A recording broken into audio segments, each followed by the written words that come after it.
morning, Perfect. everyone. Good morning, everyone. I am going to pass it on to Shreyas, who's the host today, and he will take on the proceedings. Over to you, Shreyas. Thank you, Pallavi. So I'm exchanging chair with Pallavi today. That I will be the host today, and Pallavi will be the co-host.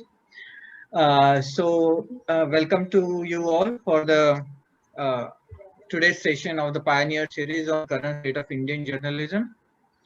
Before heading to the session, I hope everybody can see my screen. Pallavi? Yes, Yes, yes, yes. yes. Perfect. So little bit about the Asian Pathfinders. We started with the idea that we will be a knowledge sharing platform for scholars and practitioners to have a constructive dialogue. And we are aimed to be an informal way to connect for peers with interest in the Asian region, and also for the young professional to present and learn from the platform. So we are basically being an informal platform. Everybody can join us, discuss the issues, and present on this platform. Sorry. Our next session will be actually was with Meera Borkar, who was the IPS, who is the IPS officer, but due to some unforeseen circumstances, she had to back out for the next week. So we will keep you updated about it. And on 24th October, we will have a discussion on the US presidential election with Ambassador Meera Shankar. So you can join for that session. Little bit about the community guidelines. Respect the views of others and don't shy away from expressing yourself. You can share your question, comments on the chat box. We just kept it because to reduce the noise during the session. Respect intellectual property. Seek permission from speaker before using any content. Never post defamatory, abusive, profane, threatening, offensive, or illegal content. And if you want to know more about Indian journalism, we put the explainer series of Asian Pathfinders. You can access that on our uh, YouTube channel as well as LinkedIn and Facebook. And you can contact us, me and Pallavi and Asian Pathfinders, on following email IDs and Twitter handles. So heading as moderator, we have Maha Siddiqui, who doesn't need much introduction because she is a very well-known journalist. She served with earlier with the India Today, NewsX, DD News, and Times of India. Now she is a deputy editor and anchor at CNN-News18. She is also a Chevening scholar, and she contributes on India's foreign policy, security matters, and India's internal politics for the broadcast and print media organization. Thank you, Ma, for joining us and giving your precious time. Now over to you. Many thanks, Shreya. So let me quickly straight away get to the topic now. Now, this week has been a low for some TV news channels, with television rating points racket being exposed by the Mumbai police. Many critics of TV news would argue, what's new? That TV news has seen many lows over the past few months. Amidst all this, many believe that newspapers have been able to maintain credibility and some digital news sites have been doing outstanding work, though both these media have been struggling with a viable revenue model, not just in India, but worldwide, even though the decline of newspapers in India has not been as steep. So, where is journalism headed as the ever pressing need of balancing content with monies gets bigger?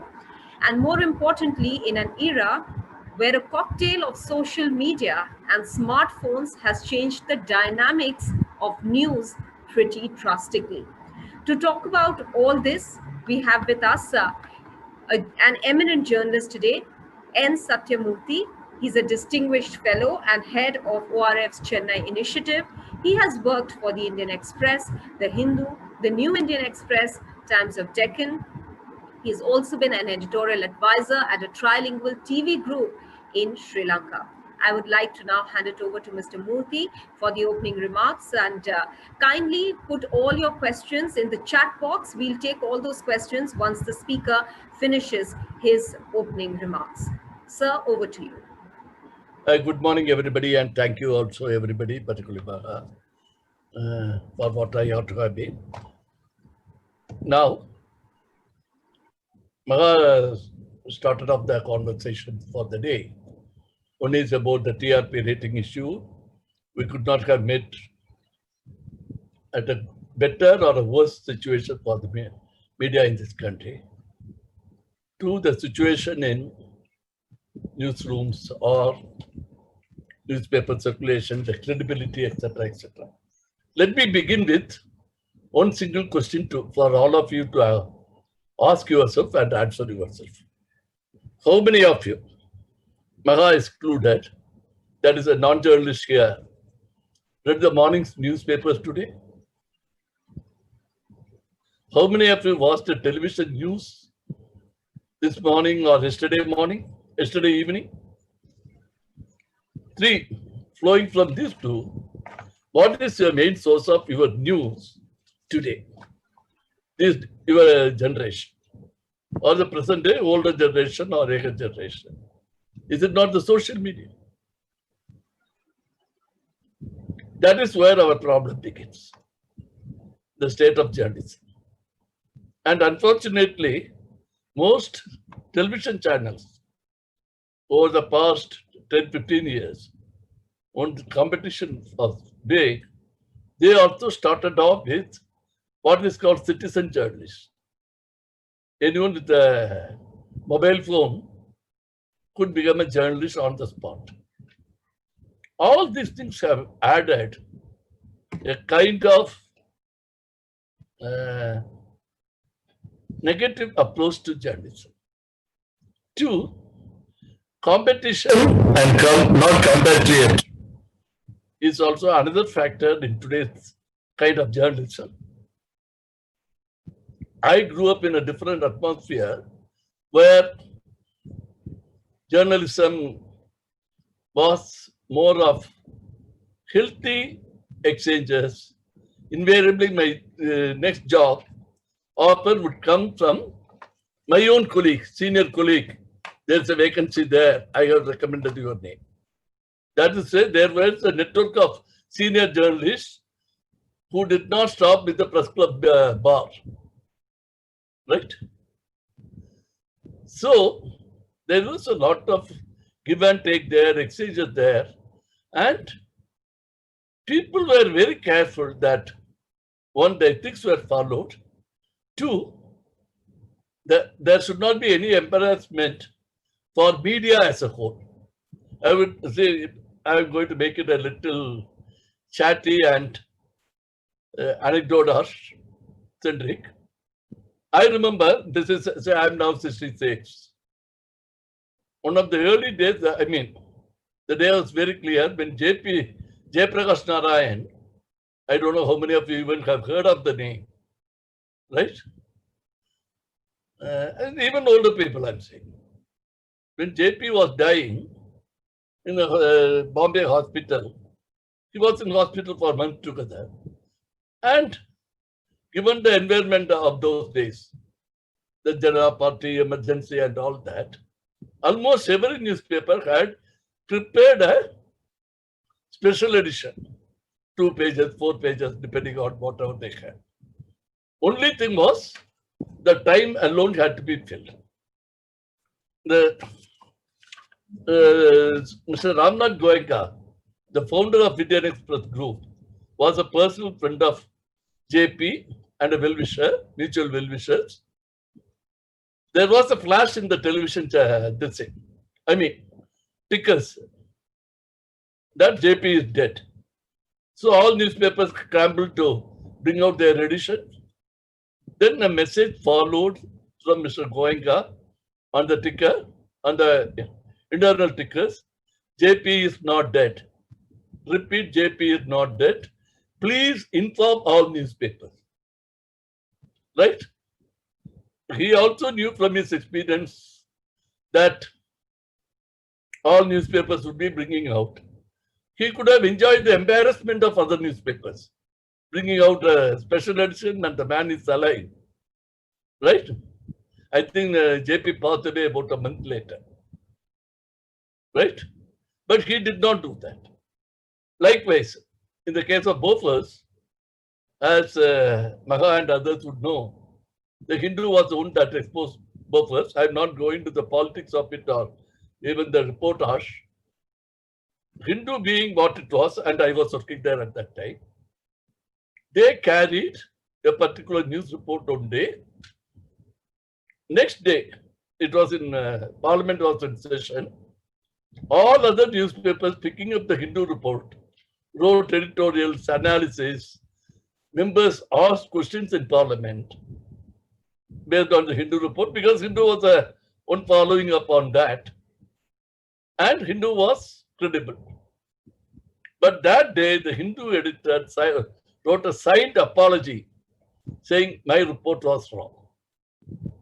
He could have explained it away in very many ways, but he took the short and straight route and apologized that we were wrong. I think it takes a lot of courage to do that. And today I don't expect very many editors to do that. That was not the case earlier. I will myself, coming to the consumer end of it, I will also give an instance of my contribution to the medium. Once the bank was nationalized, a small scheduled bank in West Bengal was nationalized in the 80s, and somewhere I goofed up in report, carrying a report. I was a sub-editor in the Hindu. I got the names wrong, and the next day there was a run on the bank by a near similar name across South India. That was a South India-based bank. And I go to the duty, I was absolutely unaware of the goof up I have committed. The news editor called me in and showed me about 300 to 400 telegrams received those days. I'm talking about the 80s. No mobile and no WhatsApp, no email. He showed me, see what you have done. There was a clarification in the entire report. In one place, I have given the bank name as the other one. Because of you, people believe our newspaper. The credibility of the paper was so high. Hindu, it has been carried by Hindu, so it cannot go wrong. People were queuing up before the bank branch to withdraw their money. Right? That was a kind of credibility newspapers commanded. I am not sure, not only the television media, but even the newspapers today, print media, whether it command that kind of credibility, respect, I'm not sure.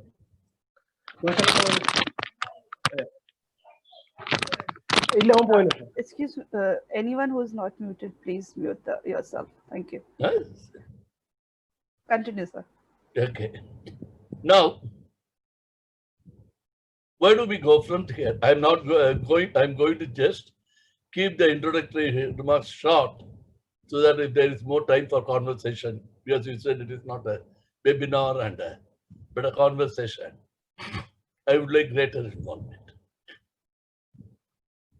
See, the one thing I should agree about other factor is that we have another problem with ourselves.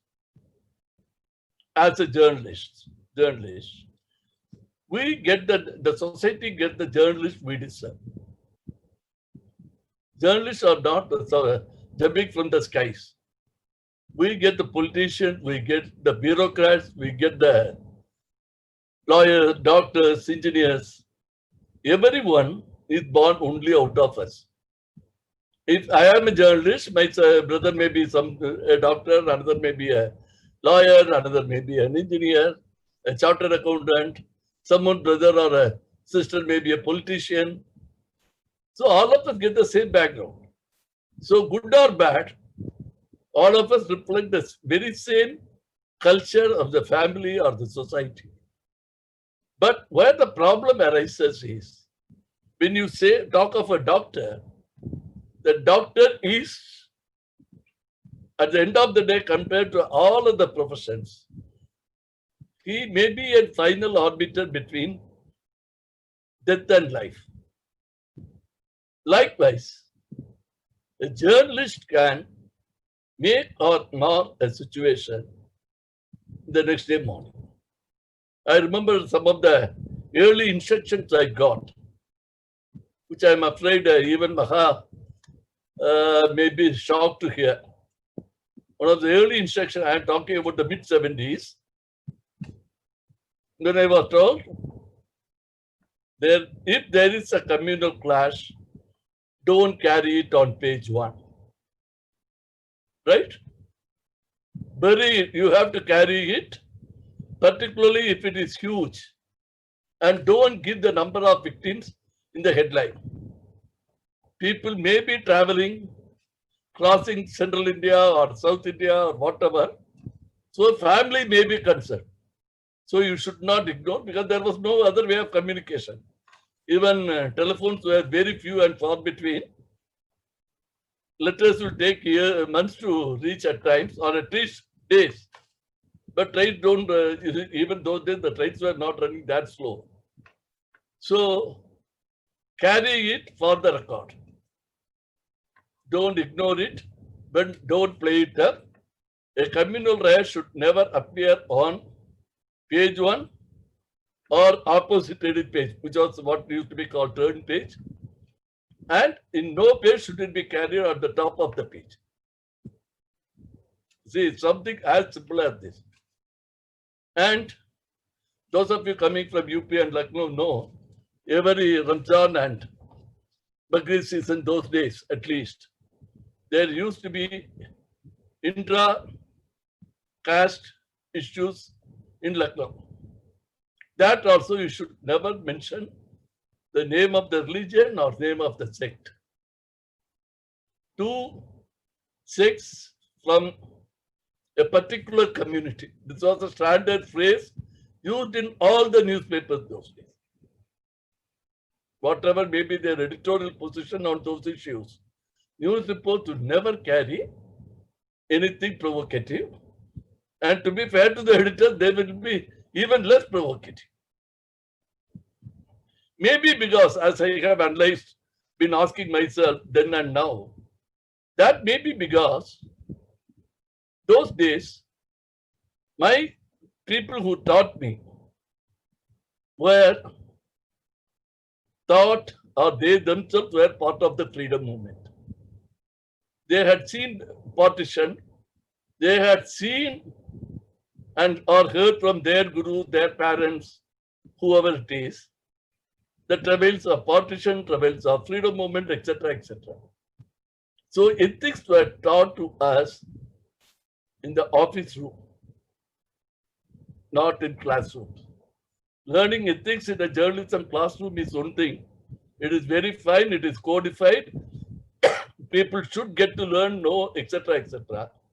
But ultimately, that is the classroom still. 2, we are all in a consumer world today. So, the expectations of, financial expectations of both the management and the employer and the employee is too huge, which no market can support. Maha, at least here would know, the financial crisis in the journalism did not start with COVID. It has been there for the past 5-6 years. Because when the automobile industry, for instance, or construction industry, for instance, were on a boom route, advertisements were many, revenue was good, salaries were peaking. Maha may be surprised to learn in the mid-70s, my first salary was 250 rupees per month. I could spend and save, right? So there is a huge issue of commitment. If an editor is called today, and those days another thing, there are only 2 sets of newspaper owners. Very few of them own the newspaper, and all those newspaper owners treated it as part of a nation building process. There were others, newspapers owned by big businesses. They also, because in the first case, mostly the editors were also owners or owners were editors. The other case, the editors were appointed by the owners. They were from outside the family. In neither case, the owner side of it never ever interfered with the editorial. I know of big newspaper barons of those days who were not journalists, who would not even enter the editorial room, editorial department, even if they inspect this thing. If suddenly they step in to a new building, I'm talking about multi-edition newspapers, where the owner may not even remember the layout of individual offices. Just as he steps in, and if he sees a teleprinter in a corner, oh, is it editorial? Sorry, he would say and go on. It is not that he was not influencing the editorial. No. But there was a conscious effort for them to do that. Today, nowhere we have got it.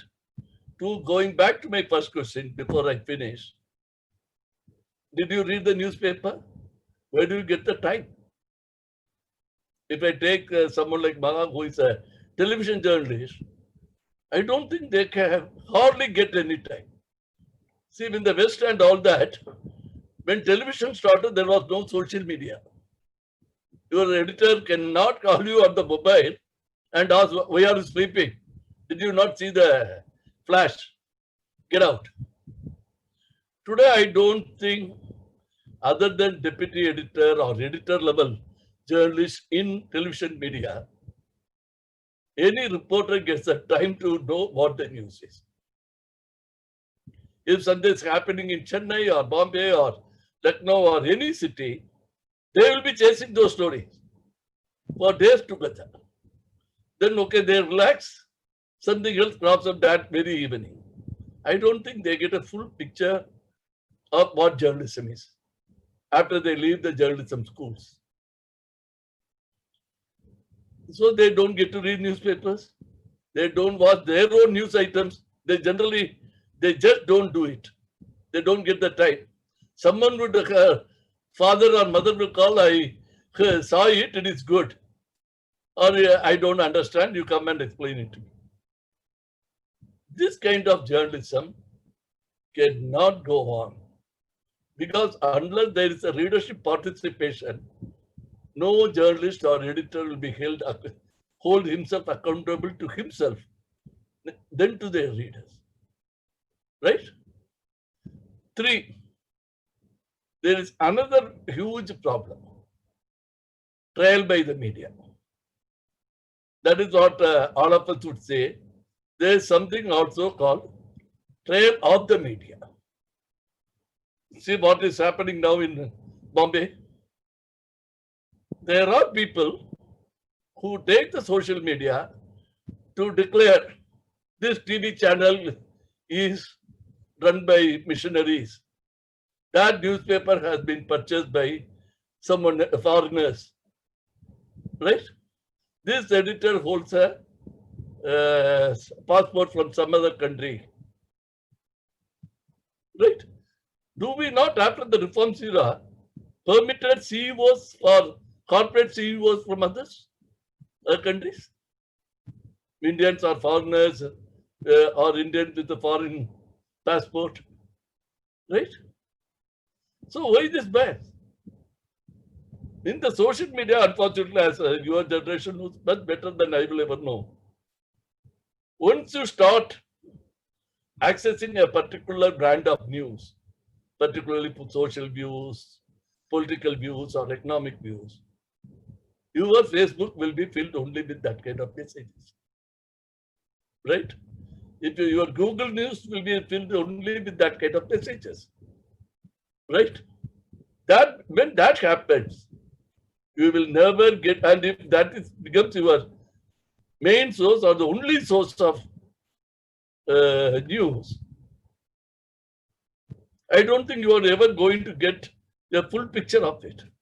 Most of you leave home even for other work, even the traffic on the road, even that the private sector in this country has also begun working at 8:30, whenever the offices are working. Now let us forget the COVID part.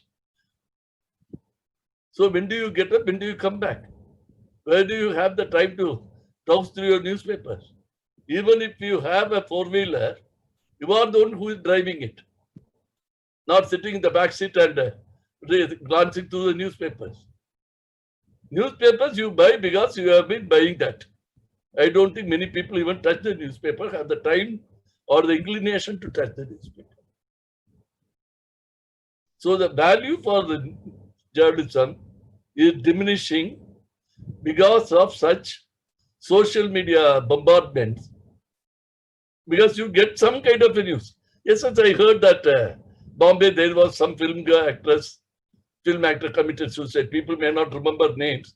Every day there is something.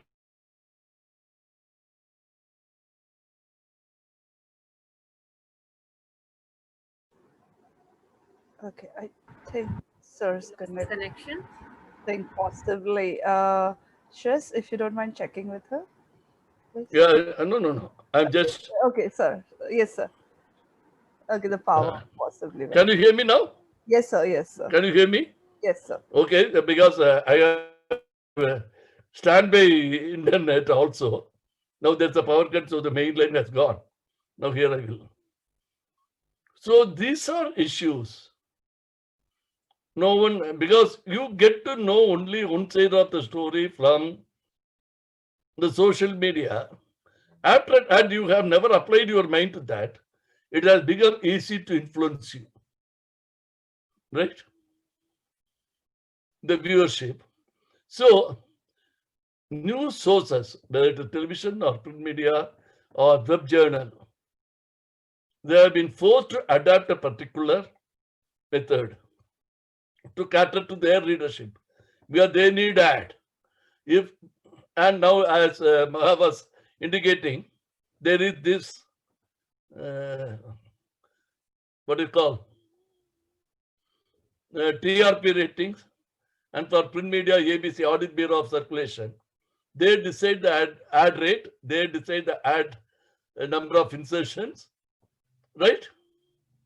So it is not the reader who is deciding or the editor who is deciding, but it is a market that is deciding, and it is not the news market, not the views, even the news market that is deciding. It is a commercial marketplace that decides where the news has to come from or who it has to address. And as you know, some of the most credible and respected newspapers in this country have fallen victim by newspapers, I mean even TV channels and others, to this kind of calumny. When you say blasphemy about a religion or a temple or a place of worship, that doesn't apply, unfortunately, either in our social conscience or under the law to cover this kind of trial of the media by a section of motivated, possibly paid for sections of the social media. With that, I close my introductory remarks. Maybe I will the spot. I hope it's okay. Thank you. Many thanks, Mr. Moorthy. We have a lot of questions already that people have posted in the chat box, and I also have quite a few questions for you. But I'll first start with the questions in the chat box. Maha, Yes. I have a request. Yes. Wherever you have a view to add, sorry, because you belong to the next generation, right? Hardly so. And even as you are a current professional, right? Please feel free to share with us. You can contest or contradict me. I have no issues. It's only a conversation, and Okay, thank We'll you. do that. We'll do that, sir. But I'll take a few questions from people who already Please. posted their questions first. Please. And Pallavi, I'll come to your question later, although yours was the first question. Let's go to the other questions first.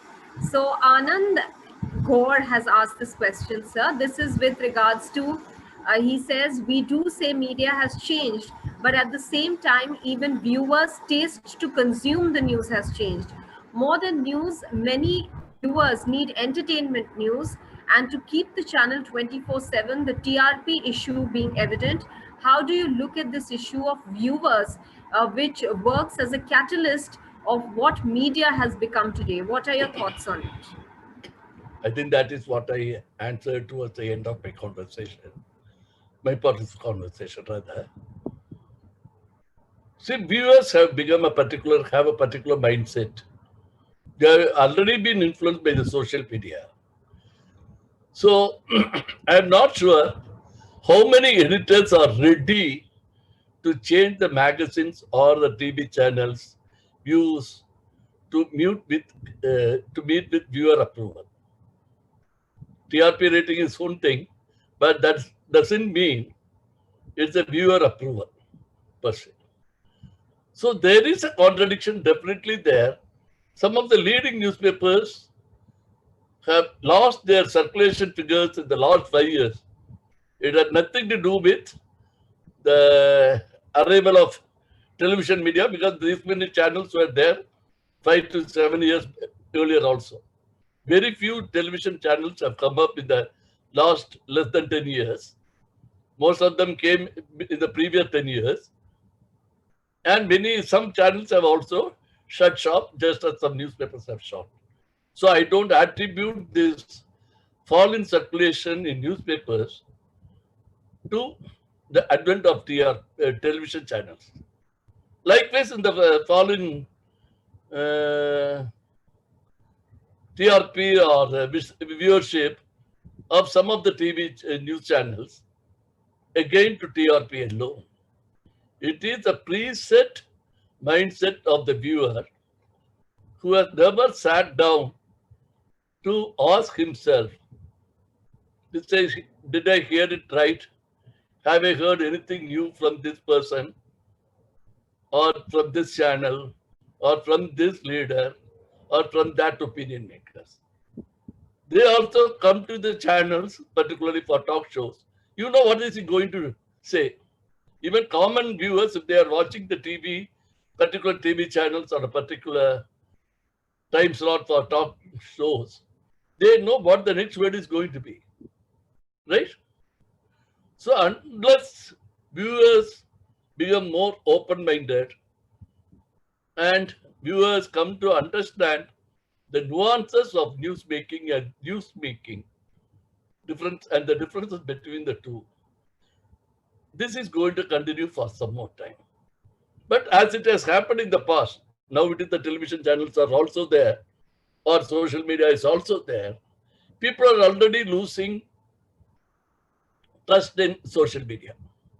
If there is something on social media, immediately they switch on the TV to see if it is on there. Likewise, they would also be evaluating at some point in time individually and subconsciously, collectively as a nation, did we do it right last time? That question individual Indians are going to ask ourselves. Then we will arrive at a conclusion. It was my mistake, not the mistake. Then I will have to keep an open mind. And by that time, your generation may have grown up by 10 years. But you may educate your younger generations at home and colleagues in office. I committed this mistake, you don't do it. Have an open mind. But it's a long drawn out process. It is not going to happen overnight, at least as far as I think. Unless there's a series of disastrous mistakes committed by social media campaigners and they get openly exposed. And the believers in them suddenly get a root shock. If this is the truth, was I being taken for a ride for all these years? Right? That may happen. I won't say it won't happen. Right? If that doesn't happen, it will take some time, but it is going to happen. Thank you. So there's another viewer-related question, and I think since we are addressing that point, one could take that question as well. It's an interesting question. Saxena is asking, what is the role of narratives, particularly in international media? He wants to know what are the ethics that need to be maintained in it. As a reader, what is needed to analyze a news report on international news critically in the presence of such narratives? I think, sir, that can apply to domestic news consumption as well, because we are seeing so many Okay. opinions subtly being put in through reports. So if you can help viewers understand, readers understand, how do they analyze a news piece themselves so that they are not misled? Maha, there was some problem in communication. You'll have to repeat the question. All right. Sure, sir. I'll repeat the question. This Sorry. question is from, no problem, Tanishq Saxena. He's asking, what is the role of narratives, particularly in international media, international journalism? As a reader, what is needed to analyze a news report on international news stories critically in the presence of such narratives? And sir, I would like you to add the domestic news as well into that conversation, because we are seeing a lot of opinion that is passed off as part of news reports these days. There is no distinction between facts and opinion. So what is it that a viewer can do or a reader can do to analyze a news report so that they are not misled and they can get a complete picture of which way probably the leaning is, or what kind of narratives are being inserted into a particular news report? I think I see Tariq on the screen. Thank you for that interesting question. And one thing I can say, that for a viewer or a reader to get into the bottom of it or get closer to it or below the surface, you have to become an analyst yourself. I'm not saying you are going to take up a mic or go become a journalist. No. You read particular newspapers, whichever of your choice, one or two if possible, on a regular basis. Likewise, as I said about talk shows, you view certain things, then you yourself will find there is a particular pattern. See, these narratives are not branded as pro X, pro Y, anti Z or anti A, right? So you have to have a touch and feel. What? For that to begin, you have to be neutral to begin with. That very few viewers and readers these days are. They are themselves highly opinionated. So when you see these things with a tinted glass, you are not going to get to the truth at all. You want to believe what you want to believe. So you brand the other as a liar. That need not be the case. Unfortunately, in an open medium like this, I can't quote instances. But a lot of things, if you look closer at that, or if you have read two newspapers, which you think, or two channels, which you think hold different views on the same subject, and for a long period, say you can say even ideologically or politically, socially, right? Then somewhere in between you will find the truth, right? It is not going to be it is not going to be easy for a reader to call a friend unless Maha or someone else is a friend of yours. You can ask. They will educate you personally. But as a reader who doesn't know anyone, you have to do hard work of reading and viewing for a while before you know it's a pattern here, right? If someone is going to call that the crow is white, that will come to that. When they will start with saying crow is black, then they will say low shade of gray, etc., etc. Ultimately, they are going to tell you it is white. That is when alone you can catch them at it. But somewhere along the line, you will also get to know it. There is no way to be a good reader other than being a good reader. Sorry, I couldn't help beyond it, but I can only give instances from the past. But again, that depends on all those narratives, depend on what you see. Yes. You want to add anything, Maha? So I would have, but there are so many other questions that I think we'll quickly take the questions first, and then I'll add Round up my later. views if we have time left. Yes. So there are. We'll try and type those issues. Yes. So there are two questions now that I'll take. One is with regards to, citing the example that you had given on Bofors, and one about the bias, so-called bias of international media towards India. Both of these are about, views of a certain types being pushed in through reports. So this is Karmanya Thadani who's asking that interesting that the Hindu exposed the Bofors scam related to national security. Today, all political forces, electoral or otherwise, especially with any kind of leftist influence, are conveniently dubbed as anti-national without any internal contradictions. Equally, differences between right of center and far right were earlier often blanked out by liberal media. So this is one question. The other is on international media. So once you answer this question, sir, I'll come to you on the international media. Okay, thank you. I agree fully with you. I have only one simple answer, right? Then there was a time newspaper exposes were backed by facts, right? Even television reporters in the early days, they knew that someone can go to the court, or that they were afraid that the newspaper's reputation will be at stake, or there can be a criminal case against and someone may be arrested. In fact, early days, now everyone, including for sorry, making a report out of a police crime statement is getting a byline. That is the name at the top of the report. Those days, it would be given rarely, and when I was told, you don't give it to anyone, because I served mostly as a sub-editor, because otherwise, only the editor of the newspaper will be going to prison if there is a defamation case filed. If you give a young reporter a byline, and if there is contradiction, or he is pulled up in court, even pulled up to the court, his future is doomed. Right? This newspaper may go and apologize and make him a scapegoat.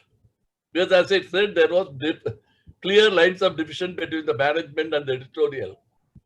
The editors generally did not know the mood or methods or mind of the management on a particular story. Right? But overall, there has always been this responsibility of journalists, then more than now. This is also because of the training. I'm taking you back to 1990s.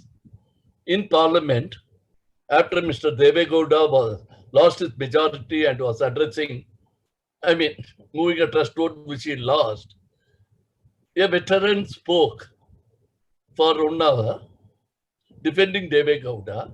He came out, a young television journalist who was waiting outside with the crew, went up to him and asked him very substantial questions that was fed from the desk. At the end of it, perhaps don't be shocked, that person may still be working in Delhi. She asked the question, "Sir, what is your name?" For 20 minutes, he had answered her question, right? Questions. And I don't know how many of you know, then that gentleman who was already 70 plus patted her on that back and said, "Child, they call me Inderjit Gupta." and I happen to be the Home Minister of this country. This kind of ignorance was never possible in the previous generation. This was never tolerated in the previous generation. How was a young cub reporter allowed to cover Parliament even if it is outside? Right? So not that we journalists don't commit our sins. Right? This is where one of the problems is. Now the international question.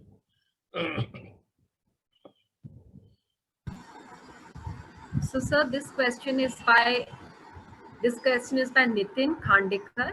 He is asking, is view of India biased in US media? I see NYT always critical, and he puts this in brackets as a disclaimer, which is fine, but always being critical is a concern. To give an example, he says, while reporting on the Quad and the growing US relations, they were concerned about India using this relation to suppress human rights. Is the editorial board having a view which the reporters usually know and bias their report accordingly? So I think he wants to know whether, the editorial is putting in their viewpoints as well through pure media reports. And whoever asked this question, that's another good question in the sense there is some scope for explanation. See, in the Western media, unlike in Indian media, there's a slight different way of covering news, particularly non-local news. If today they are going to do a story on India, they would have decided 2 or 3 days back.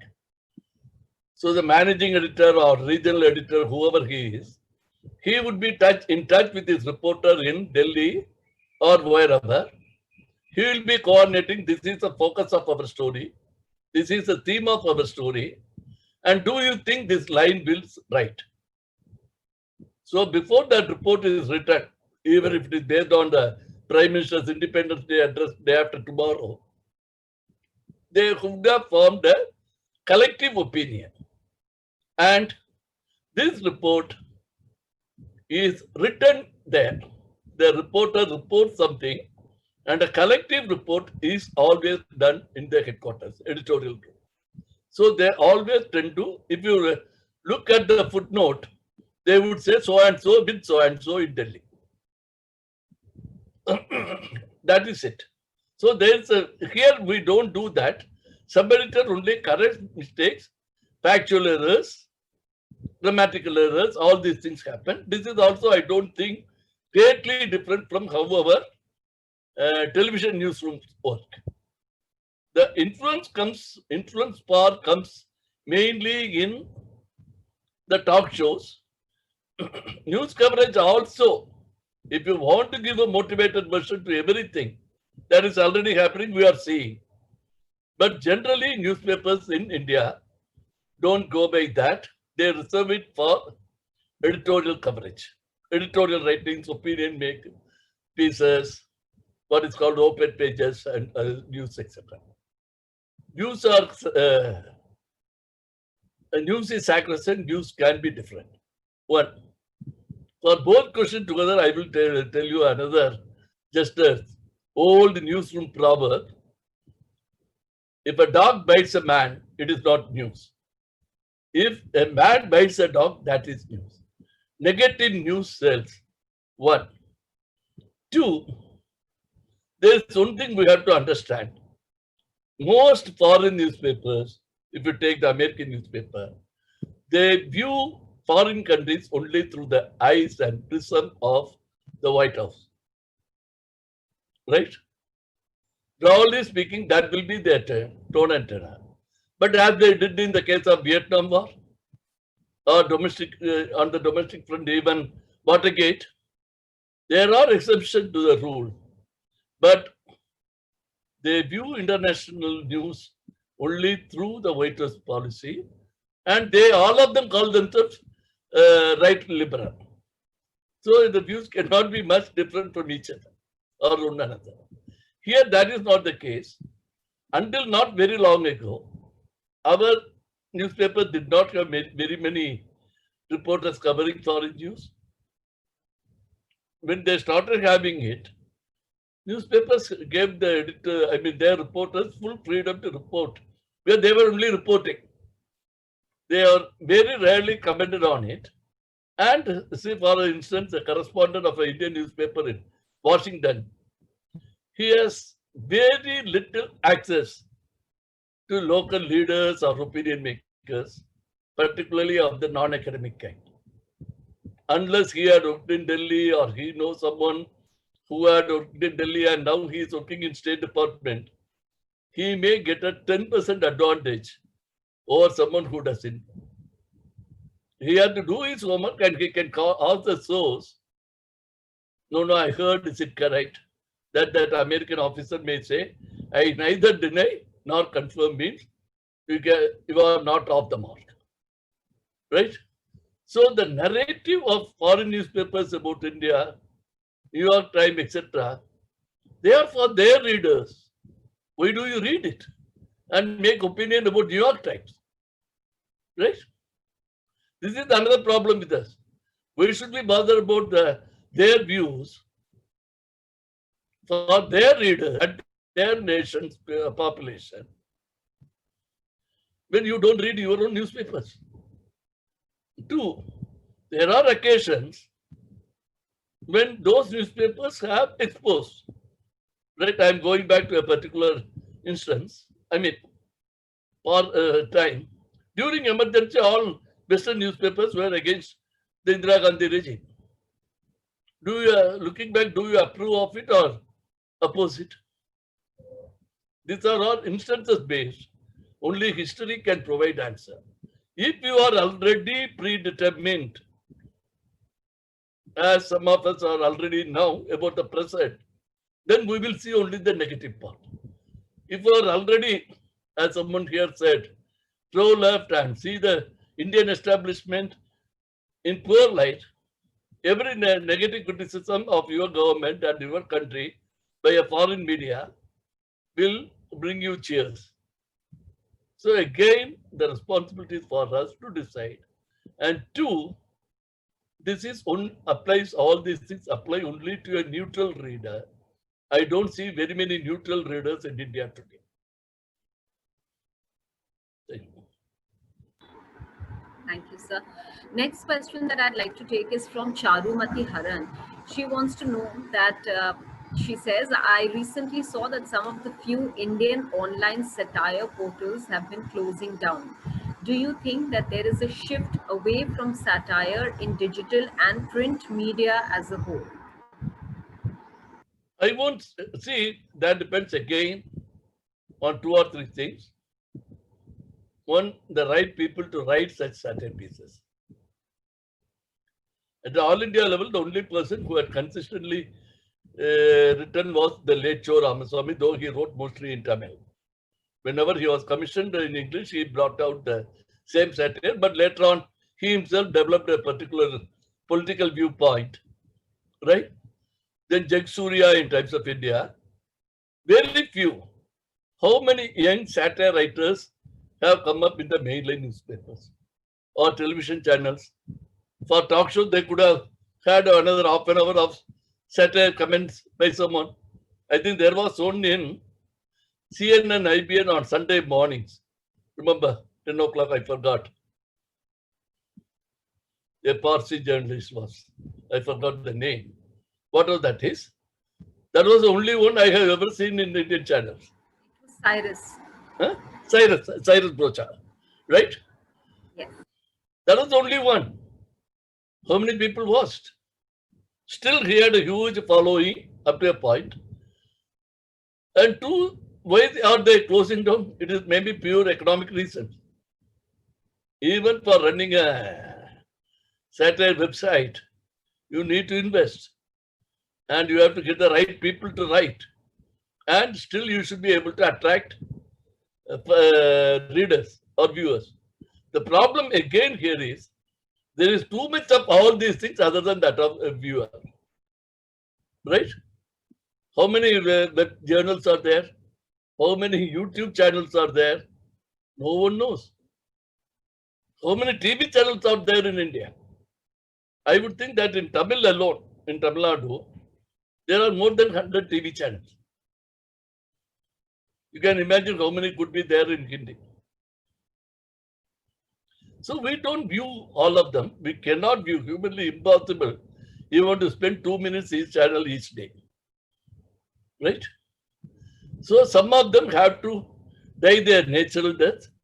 And two, throughout, whether it is medical colleges, engineering colleges, or journalism, as I said, this is a phase, the post-reform phase and the advent of this media is the same, where your problem is,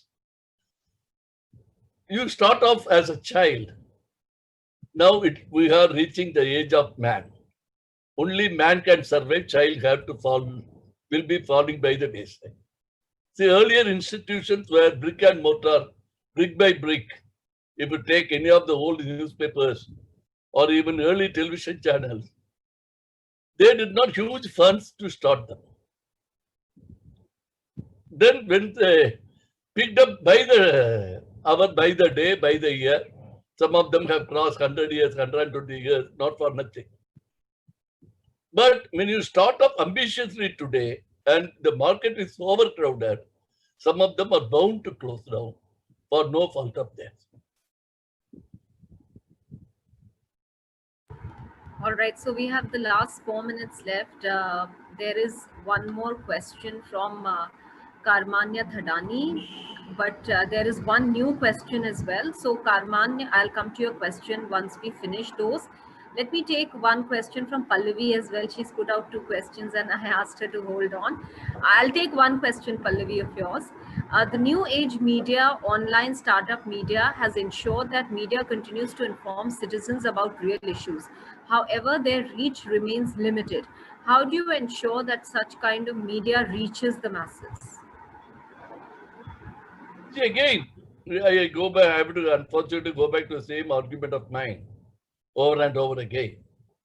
You cannot buy viewership. If you take all this new age media, they have a presence. But already, as you people themselves have, someone mentioned, they are branded. Right? One way organized bullying of the media happened is people wantonly boycott it. So suddenly they have to either change their editorial policy or close shop, right? This is already happening. Some writers are denied opportunities for the same reason. And some very few newspapers have the nerve and the financial backup or the backbone to stand up and say, we are not going to change our editorial approaches. How many of them can do it? Right? And they also end up sacking their staff for no fault of the staff. Because I can't afford, I am going to retrench 100 journalists and 500 or 200 print employees or backup employees, right? This has been happening through the past 5 to 10 years. It is not only because of market forces, this is also because of an image branding by people who don't like it. There has been a huge social media campaign. Don't buy this newspaper. Don't watch that TV channel. Even as I started in the first itself, this is precisely what is happening. Social media is rather paid, motivated. Social media is a bane of Indian journalism because there is the trail of the media by the social media where people, as I said, this TV channel is not only biased. This TV channel is paid by some group somewhere else. See, this is their bank account. You can fabricate and fake everything and anything, and someone waiting for this immediately stop watching the TV. or buying that newspaper. This has increased over the last 5 to 10 years. So unless that stops, I don't think there is a easy way out. But as I said, there is light at the end of the tunnel. People will get to see through it and will discover not that how they have been fooled, that they know even now. They will acknowledge they were in the first place, that they could be fooled. All right, so we have several more questions that have come in right now. So we'll extend But it if you by want to another extend it, I have 4, no 5. issues. I am keeping it. All right. No, We'll because Shreya told me. Okay, we'll take a couple of more questions then quickly. Something that is different as well. Now, this is one that's just come in from Shravan. He's asking, not trying to create any controversy and with no offense to anybody, request your comments on the briefcase or suitcase journalism, please. This is a term used by one of the regional news channels in South India. With heavy heart, I have to accept it exists. Right? So there is no comments, but that doesn't mean every newspaper, every journalist, every television channel, every editor succumbs to it. Even when the editors are upright, there may be a bad apple somewhere. It may take them time to locate, uncover, right? So again, are they not bad cops? Are they not corrupt politicians? Right? Like we are a product of this society, it exists full stop. Across the country and across the world. And I have heard of stories from the reliable sources how people have been gifted out houses, bungalows, farmhouses, etc., etc. Maybe I hope it was not true, but unfortunately I heard it is true. So there is no two ways about it. It exists. It is bad. How the industry is going to get out of the mess, I don't know. Some of the channels, as we know, without the TRP controversy, they could not have survived without big money coming in from somewhere, right? So if we start asking questions, there will be more questions, no answers. So there's one more question on how viewers should be able to analyze media reports. And I think this is also an important question, considering that lots of people have raised this issue about being able to understand the biases from which certain news reports are written. So this person wants to know whether, it is possible to have a subject like media criticism in higher education itself, so that we can learn to see and avoid biases. We can learn to understand, analyze news reports better. So I think probably this is from Srinivasan. He wants to understand whether not just journalism students, but by and large, everybody can study media criticism. See, there is a course called Film Appreciation in Pune Film Institute. There can be separate courses like that in media appreciation.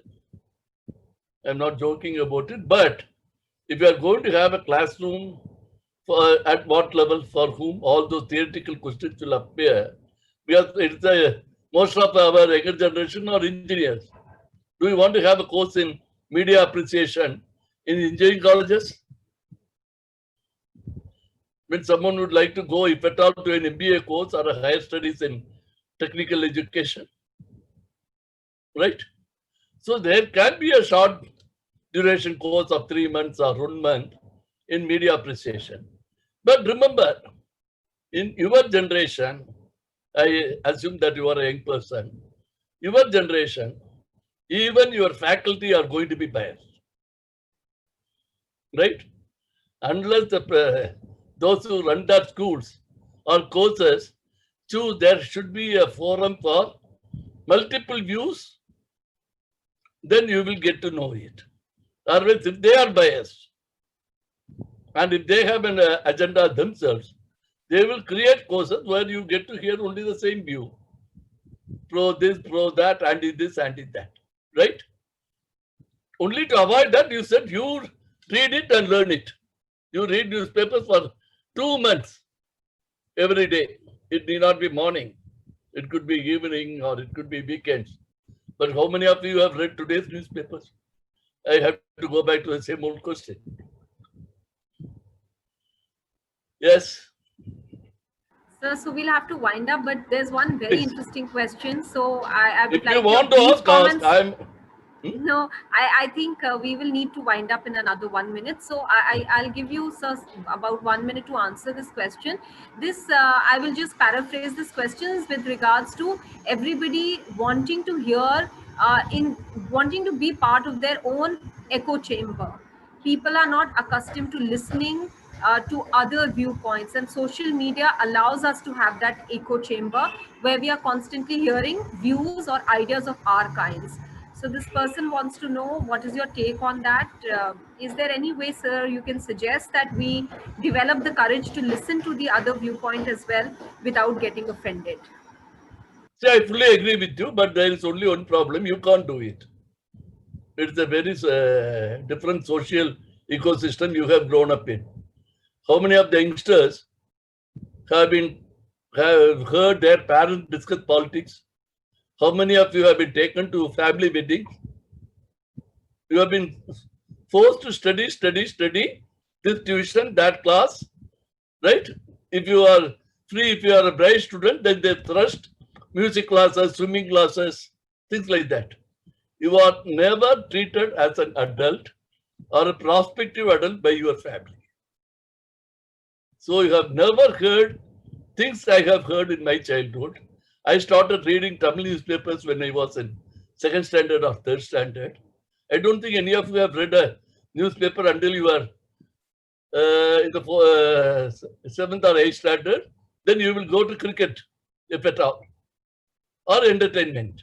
As someone was saying, it is only entertainment because you read only that. There is no social family ecosystem to develop that in you. So you feel comfortable only to hear what you want to hear. Because see, the same set of people, and let us accept particularly in the case of the middle class, the growing Indian middle class, we go to the same neighborhood schools. It is a highly social complex social problem. Neighborhood schools.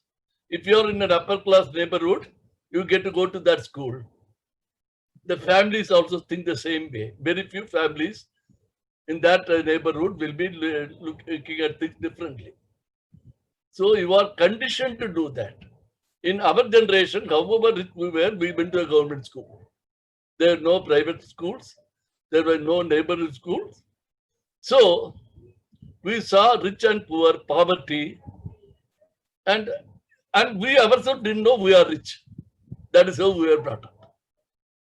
So as yesterday I was reading a joke, again only on the social media. Earlier, in the earlier generation, one person earned to feed and educate a family. Now the entire family earns to feed and educate one child. So this is a social problem, and unless you are ready to get out of it, I have missed out on this. I have to learn this thing. Your comfort zone, it is not the courage. Your comfort zone, it doesn't require a courage or even conviction. As once you have recognized, right? Why can't you listen to other man? You don't have to accept. Why do you fear that whenever I talk to you, you will be convinced? You can hear the other side, think about it. You can exchange views with others. There is no ecosystem courage involved here. It is lack of exposure. And if you are not going to do it now, when are you going to do? You can keep complaining until you hit the grave. Thank you. Thank you, sir, and many thanks for speaking on this tricky subject, I would say, especially at a time when media is coming for so much criticism. It's always good to hear from veterans like yourself who can compare situations and also advise by way of experience. Thanks for making time for this chat, sir. And with that, I'm handing it over now to What Pallavi. about your comments? Yes. We were supposed to. Yes, I was supposed to. I don't know if there is enough time for that. Pallavi, do I have time to make a couple of comments? Yes, please. Yeah, please. All right. So there were a couple of people who asked me to comment on, the present situation. So I can only comment on TV journalism, and one thing that I would like to you know, add to what Mr. Sathiya Moorthy has already said is with regards to the heavy news flow in India, and a lot of young rookie reporters not having enough time to devote to one story in particular. Spot reporting is, sometimes the need of the hour. A reporter is sent to a spot to report on a particular subject. They are there for hours at end. Sometimes nothing is happening, but they are supposed to man a situation, stake it out, as we call it. They are there for very long hours. Then they are replaced by another reporter when they are too tired to carry on. So really, one person as a cub reporter on very crucial current events is not able to devote enough time. So what happens is that the link gets broken. So today the person is on one story, today or 3 days later he may be on another story, or she may be on another story. It gives very little time for the reporter themselves to reflect upon what they have reported on over the past few days, or because of the fast pace, even for the editors to have enough time to mentor. I think mentorship is lacking uh, vastly in TV news. Uh, and this is not because anybody is deliberately doing it. It is just because of the kind of pressure on TV news to always have an updated version of a news event. Because of that, I think a lot of this generation, my generation and the generation that is just coming in, what we have, and I was fortunate to still start off when there were a lot of people who still were willing to mentor younger people. I think right now a lot of young reporters feel adrift because they don't have enough mentorship, and because they move from one story to another at a fast pace, giving them very little time to reflect on what they have reported, on how they could have improved, or even a follow up, which is very necessary in reportage, to go back a few months later and find out what happened to the to if it's a crime, whether the people were arrested, what happened, whether the victim's family got justice. That link is broken. I think this is one of, by far, I see one of the biggest problems, apart from the challenge, sorry, of social media. I think anybody with a smartphone now believes that they can become reporters, they can become journalists without understanding what journalism is all about.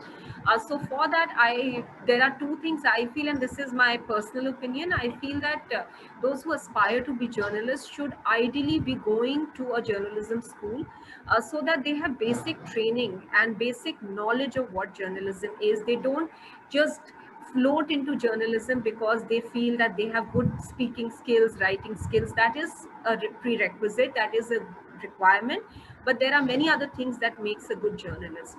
And tenacity is one of them.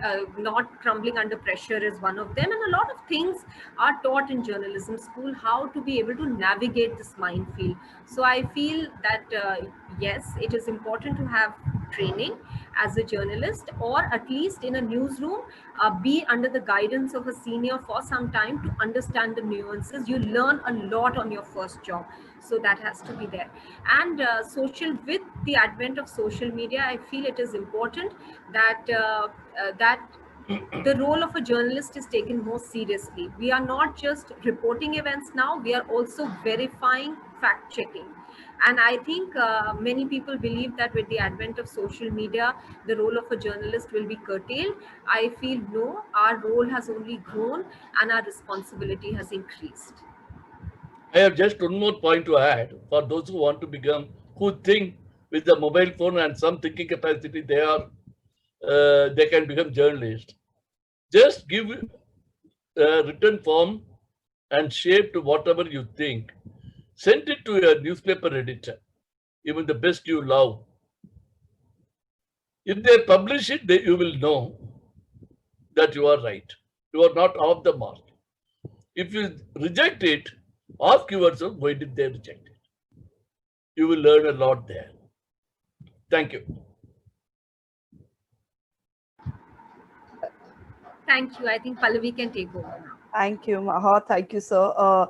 I think great session. I can see it in the comments already that people really enjoyed the session. So thank you, sir, for making time today and sharing your views. And thank you, Maha, for the great moderation. So, and for the participants, as always, for joining us again on a Saturday morning. It's always great to see people joining and waking up on a Saturday morning. So thank you, everyone. And keep an eye on our social media pages for the updates. So thank you, everyone, and have a good weekend. Take care. Good weekend. Thank you. Thank you, everybody.